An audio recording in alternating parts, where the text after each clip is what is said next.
순교를 갔을 때 끝날 때쯤 눈이 좀 붉게 이렇게 그렇더라고요. 그래서 눈병이 생긴 거예요. 병원 갔더니 다래끼? 뭐 이런 걸 하더라고요.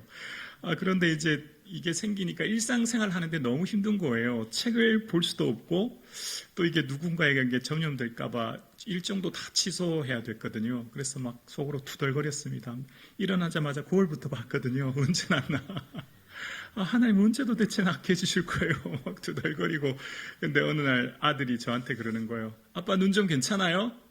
옛날 수술할 때보다 낫죠? 이러는 거예요. 그래서 정신이 번쩍 드는 거예요. 옛날 수술할 때는 하나님이 통증만 제발 사라지게 해주세요. 그렇게 기도하고 정말 죽을 고비를 넘겼는데 이 조그마한 눈병 하나 때문에 막 투덜거리고 그러면서 이제 요나가 생각난 거예요. 요나가 박넝쿨을 벌레가 갉아먹으니까 하나님 저 사는 것보다 죽는 것이 좋습니다. 막 이랬잖아요. 죽을 고비에서 물고기 배를 에서 건져내 주셨는데 죽을 고비에서 건져내 주셨는데 그 땡빛 햇볕 가리는 박넝쿨 없어졌다고 나 죽고 싶어요 그랬던 요나가 저더라고요. 그러니까 참 만가지 은혜 주셨는데 요 한 가지 조그만 게 전부가 돼서 투덜거리는 나의 모습을 봅니다. 그리고 눈에 보이는 게 전부가 아닌데 이 눈에 보이는 티는 다래끼 조금 났다고 사실 내 내면에 있는 죄가 얼마나 크고 많은데 그 생각이 드는 거예요. 그래서 좀 회개를 많이 한 시간을 보내게 됐습니다. 여러분 믿음은 뭘까요? 진정한 믿음은 예수님과 우리의 관계에 있죠. 친밀한 교제요. 그러니까 믿음은 우리의 환경과 조건에 있지 않아요. 성공과 실패, 부여와 가난, 건강과 질병 같은 이런 조건이 믿음과 비례하지 않습니다. 믿음은 그걸 뛰어넘는 주님과 나와의 친밀한 교제 속에서 누리는 은혜거든요. 그 은혜가 충만한 한 주 되기를 주의 이름으로 축복합니다. 다윗을 선택하는 내용입니다. 아마 너무 잘 아시는 내용이에요. 다윗을 선택하는 오늘 본문에 왜 다윗일까를 생각해 보았습니다. 왜 8형제 중에 마지막 막내인 8번째 다윗일까를 생각해 봅니다. 기도의 사람 사무엘, 늘 평생 기도하며 성전에 살았던 사무엘이 늙어서 이제 기름 부으려고 갔는데 제일 먼저 장남 엘리압을 봤습니다. 그리고 그에게 기름을 부으려고 했거든요. 왜 그랬을까요?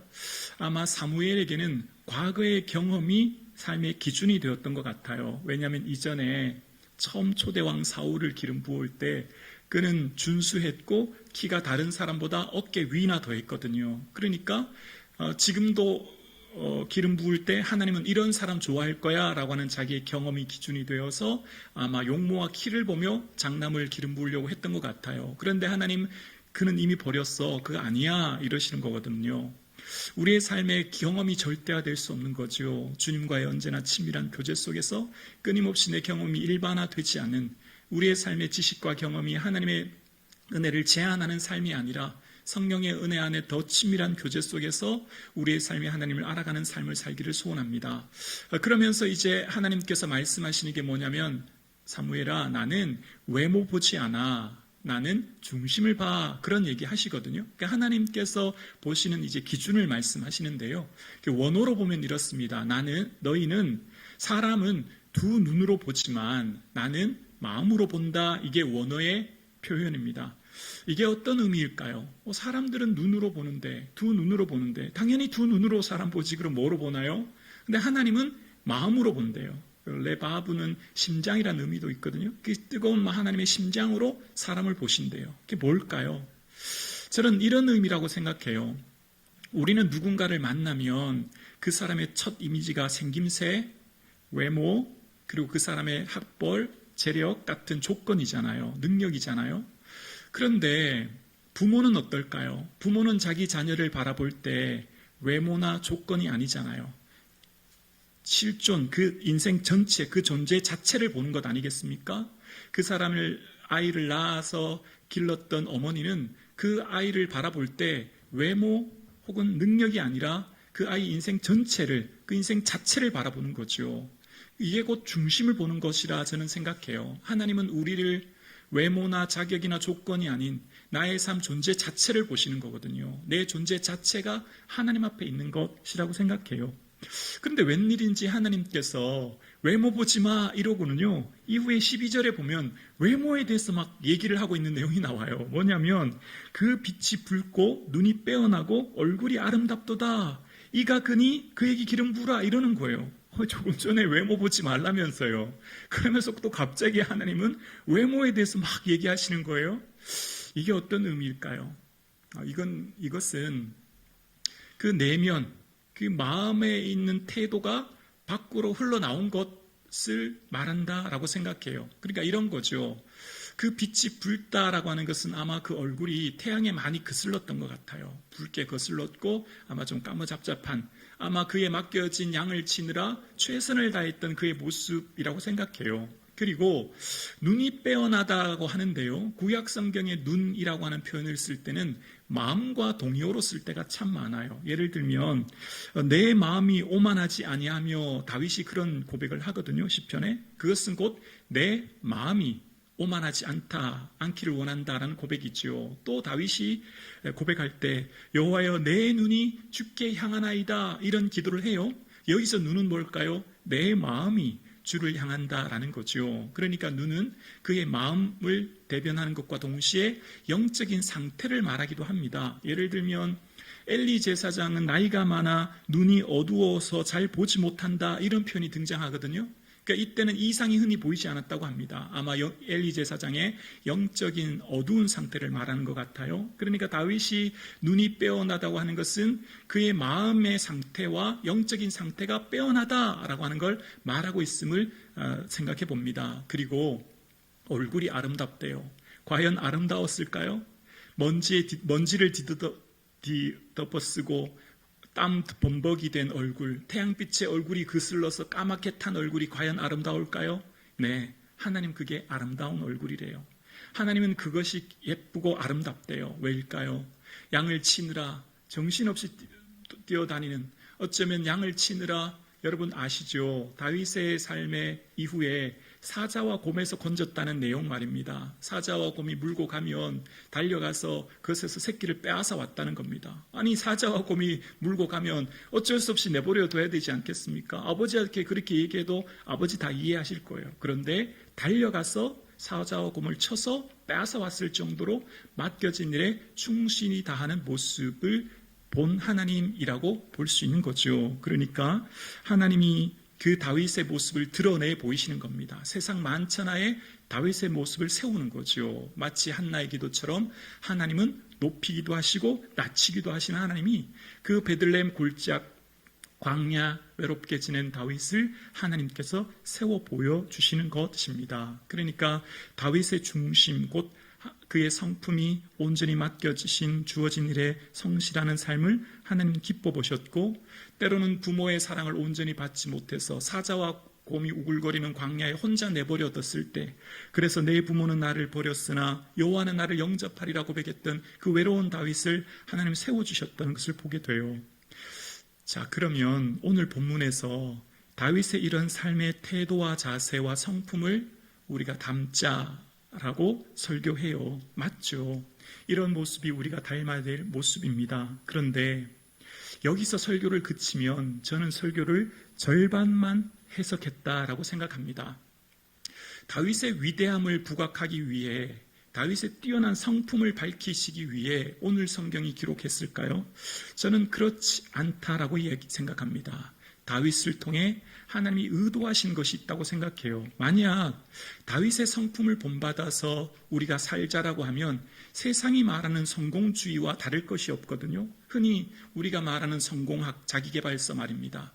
그렇게 해서 노력해서 성공하면 이것은 다 나의 능력 덕분이니 이것이 나의 의의가 될 위험이 있거든요. 그러면 이 성공주의에 긍저에 있는 능력주의는 결국 사회의 우열을 나뉘게 되고 차별과 계층화를 만드는 것이 되거든요. 그럼 성경도 결국 그런 구조로 볼 위험이 있습니다. 근데 성경은 결국 그런 것을 말하는 책이 아니거든요. 성경은 우리의 삶 가운데 분명히 다윗을 통해서 말하는 것이 있는데요.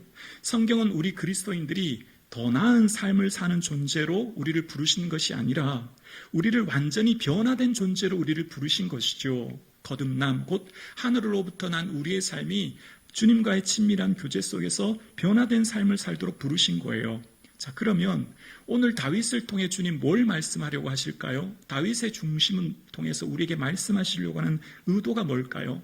먼저 다윗을 언제 불렀는가를 생각해 볼게요. 다윗을 부르신 시점이 골리앗과의 승리 후가 아니란 걸 기억해야 됩니다. 다윗이 골리앗을 무찌른 후 다윗을 왕으로 세우기 이전이죠. 그러니까 지금 소년일 때예요. 광야에서 지금 양을 치고 있을 때입니다. 그러면서 하나님께서는 그 16장 1절에 보면 이미 내가 그를 그 아들 중에 이세 아들 중에 한 왕을 보았다라고 하면서 이미 그를 택했다고 말씀하신 거예요. 그리고 엘리압은 이미 버렸다고 말씀하십니다. 이유요? 알 수 없어요. 누구를 선택하고 누구를 유기하시는 건요, 알 수 없습니다. 이유를 알 수 없어요. 오직 하나님의 전적인 주권만이 등장하는 것이죠. 하나님의 절대적인 주권이 다윗을 먼저 선택했다라고 하는 것을 볼 수 있고요. 또한 그럼 다윗을 통해 뭘 드러내려고 하셨을까를 생각하면서 이후에 사도 바울이 비시디아 안디옥에서 이스라엘 역사를 설교할 때 사도행전 13장에 보면 다윗에 대해서 설교할 때 이런 내용이 나와요. 사도행전 13장 22절에 보면 패하시고 다윗을 왕으로 세우시고, 패하시고는 이제 사울을 패했다는 얘기입니다.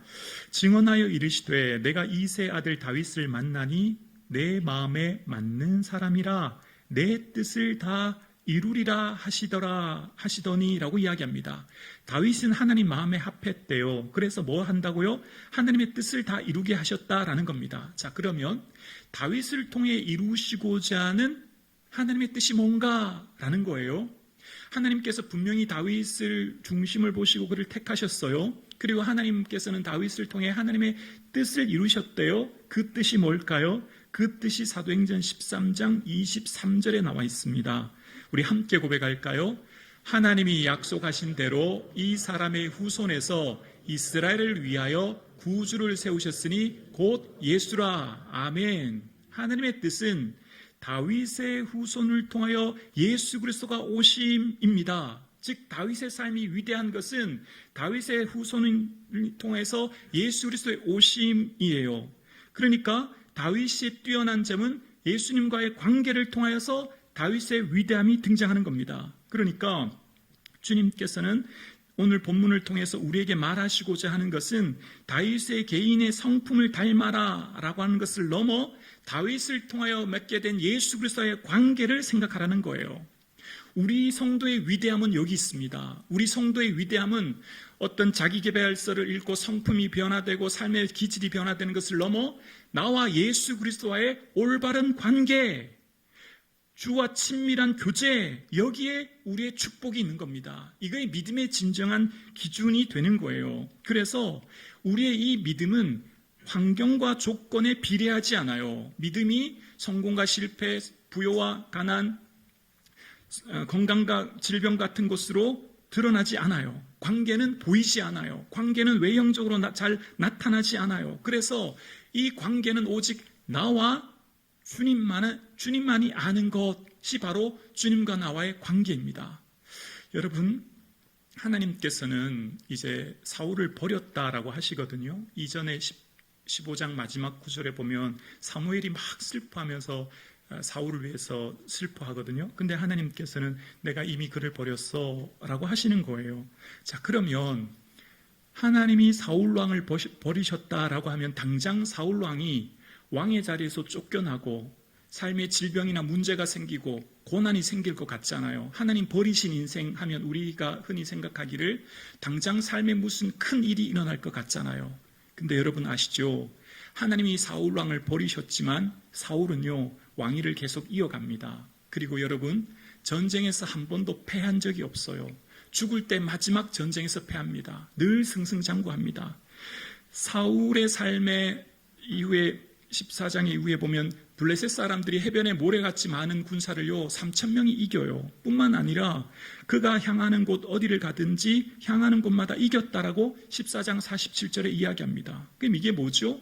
하나님 버리셨대요. 근데 가는 곳마다 전쟁에서 승리합니다. 그대로 왕위를 이어갑니다.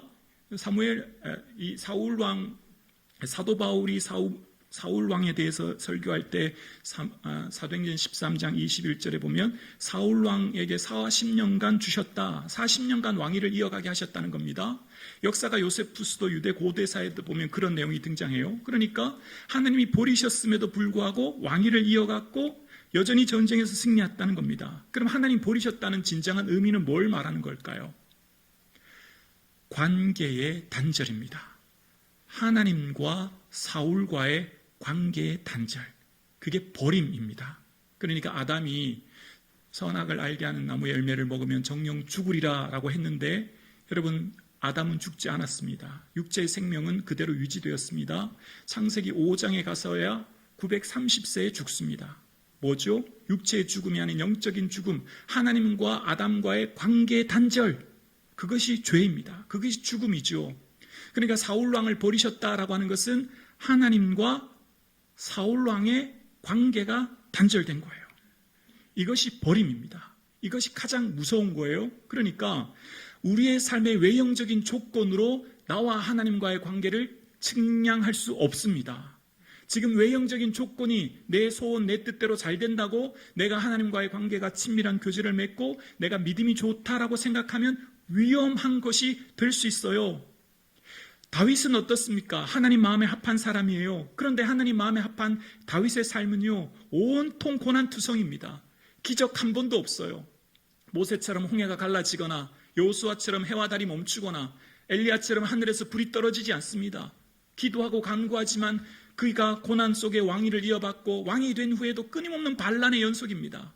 하나님과의 친밀한 교제를 갖지만 삶에는 고난투성이에요. 그러니까 여러분, 한국교회의 간증의 위험성이 여기 있는 것이죠. 내가 믿음으로 이렇게 살았더니 하나님 이런 큰 축복 주셨습니다. 맞습니다. 말씀대로 믿음대로 살면 하나님 큰 축복 주십니다. 그러나 말씀대로 믿음대로 살아도 실패할 수 있습니다. 질병이 찾아올 수 있습니다. 고난이 올 수 있는 거예요. 반드시 일반화할 수 없는 것이죠. 반드시 이 공식이 대입될 수 없는 거예요. 그러니까 내 믿음이 좋아서 사업이 잘 되고 자녀가 잘 되는 것, 그래서 그 사람이 높이 평가되고 믿음을 교회 안에서 존중받고, 반대로 사업이 안 되고 자녀가 안 되고 내 몸에 질병이 찾아오면 믿음이 안 좋고 안 좋아서라고 하는 평가를 하고 그 사람은 낮게 보는 것, 이것이 잘못된 구조라는 것이죠. 우리의 온전한 믿음은요, 주와 나와의 관계, 친밀한 관계, 이게 믿음의 핵심이에요. 이것이 우리에게 주와 나와의 관계 속에 우리가 눈여겨 생각해야 될 관계입니다. 그래서 다윗의 삶은요, 그의 삶에 온전히 하나님과 친밀한 교제를 맺고 살았어요. 다윗은 언제나 내가 왕이라고 생각해 본 적이 단 한 번도 없었어요. 왕이신 나의 하나님, 내가 주를 높이며 주를 송축합니다. 늘 나의 삶의 최종 결정권자는 하나님이라고 고백했기 때문에 내 힘으로 당장 사울을 죽일 수도 있었지만 그렇게 하지 않아요.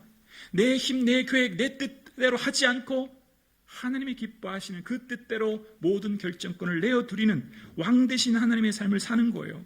믿음은 개인의 성공을 위한 수단이 아닙니다. 믿음은 존재 자체의 변화가 있는 거예요. 그래서 믿음은 좀 더 나은 삶을 사는 차원, 지식을 조금 더하는 차원, 어떤 상담학적 관점에서 마음의 위로를 더하는 차원, 인문교양학의 어떤 지식을 더하는 차원이 넘어서는 거듭남, 즉 존재 자체의 변화를 말하는 거예요. 어떤 존재요? 내가 하나님의 아들 되었고 주와 친밀한 교제를 나누는 삶. 그래서 우리의 모든 삶은 예수 그리스도의 다시 오심을 준비하며 사는 삶, 예수 그리스도의 관계를 맺으며 주의 다시 오심을 예비하며 사는 삶이 진정 복된 삶인 것을 본문은 우리에게 이야기하고 있는 겁니다.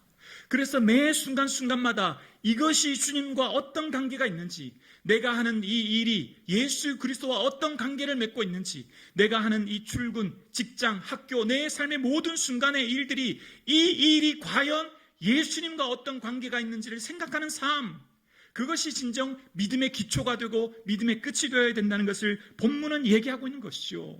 다윗의 삶 가운데 언제나 다윗은 하나님은 나에게 어떤 분인가를 생각하면서 결정하며 선택하며 살았습니다.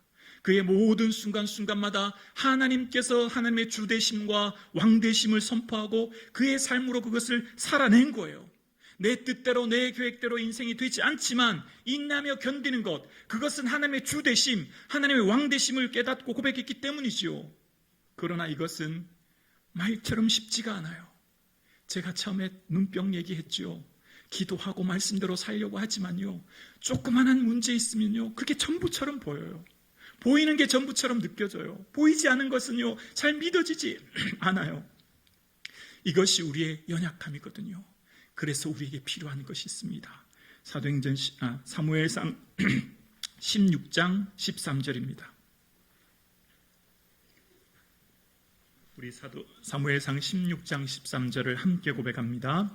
사무엘이 기름 뿔병을 가져다가 그의 형제 중에서 그에게 부었더니 이날 이후로 다윗이 여호와의 영에 크게 감동되니라. 사무엘이 떠나서 라마로 가니라. 이날 이후로 다윗이 여호와의 영에 크게 감동이 되니라. 오늘 이 시대 우리가 찾고 구해야 될 한 가지, 바로 성령의 기름 부으심입니다. 내 의지와 결단으로 할 수 없어요. 우리는 늘 깨닫잖아요. 늘 넘어지고 실패하고 부서지는 우리 연약한 인생인 것을.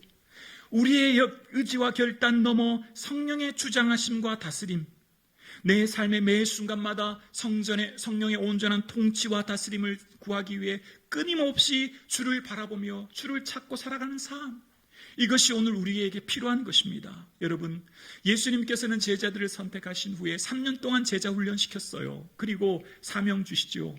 만민에게 복음을 전파하라고요. 그리고 십자가를 지신 주님은 부활하셔서 그들에게 부활의 주를 보이십니다. 제자에서 사도로 변화됩니다. 십자가와 부활을 경험했기 때문이죠. 그럼 이제 모든 준비가 끝났어요. 이제 사도인 그들을 세상으로 향해 가라 보내시면 돼요. 그런데 뭐라고 하시죠? 기다리라는 겁니다. 기다리라는 거예요. 사명도 주셨고 제자 훈련도 하셨고 부활의 주도 보여주셨어요. 근데 기다리래요. 뭐가 부족하죠? 위로부터의 능력을 덧입을 때까지 예루살렘에 머물라는 겁니다. 그리고 그들은 기다렸습니다. 오직 성령이 너희에게 임하시면 너희가 권능을 받고 라고 말씀하십니다. 그들이 성령의 충만한 임재와 권능을 받고 그들의 실질적인 실존이 변화되고 가치관이 변화되고 전생애가 변화되는 것을 경험함으로 비로소 사도의 삶을 살 수 있게 된 것입니다. 오늘 이 시대 우리가 필요한 것, 우리가 구해야 될 것이 여기 있습니다. 주님과의 온전한 친밀한 교제 속에 나와 동행하시는 내 안에 계신 성령님을 온전히 찾고 구함으로 성령의 온전한 다스림과 그 교제 안에 사는 삶을 저와 여러분이 맛보며 경험할 수 있기를 주의 이름으로 축원합니다. 내 삶의 기준, 어떻게 살 것인가의 기준이 주님과의 친밀한 교제 속에 매 순간 이 일이 예수님과 무슨 관계가 있는지, 그리고 그 순간순간마다 내 의지와 결단을 의지하는 것이 아니라 성령의 주장과 다스림을 의지하며 살아가는 한 주간 되기를 주님의 이름으로 축원합니다.